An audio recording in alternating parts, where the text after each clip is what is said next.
জগন্নাথ দেবের রথযাত্রা এই বছর ২৭ জুন শুক্রবার থেকে শুরু হচ্ছে। প্রতি বছর ওড়িশার পুরীতে আষাঢ় মাসের শুক্লপক্ষের তৃতীয়া তিথিতে ভগবান জগন্নাথের রথযাত্রা বের করা হয়। ভগবান জগন্নাথের রথযাত্রায় তার সঙ্গে তার ভাই বলভদ্র এবং বোন সুভদ্রা উপস্থিত থাকেন। এই বছর ২০২৫ সালে পুরীতে ভগবান জগন্নাথ দেবের রথযাত্রা ২৭ জুন শুরু হবে। আসুন জেনে নিই ভগবান জগন্নাথের রথযাত্রা সম্পর্কে বিশেষ কিছু বিষয়।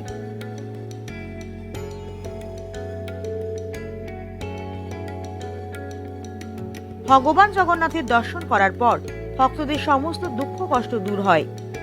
তারা তাদের জীবন ভালোভাবে কাটাতে পারে এবং অবশেষে মোক্ষ লাভ করতে পারে।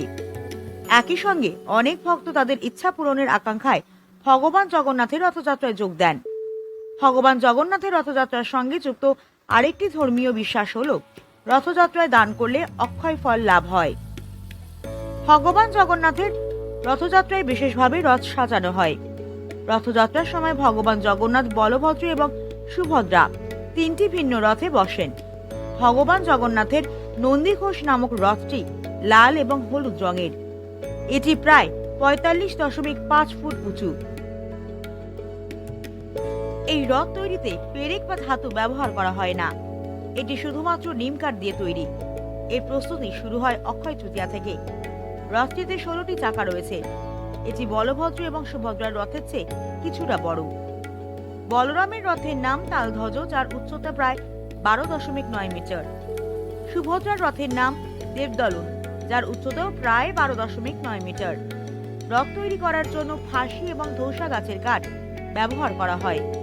রথ তৈরি করেন দাসপল্লার প্রাক্তন রাজ্য থেকে আসা সুতারদের একটি বিশেষ দল, যাদের এই কাজ করার বংশগত অধিকার রয়েছে। ভগবান জগন্নাথের রথযাত্রার পৌরাণিক কাহিনী।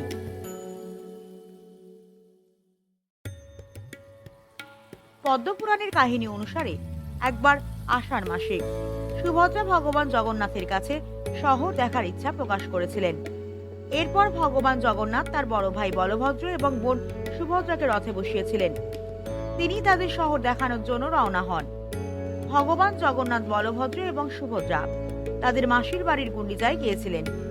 এই তিনজন তাদের মাসির বাড়িতে ৭ দিন বিশ্রাম নেন।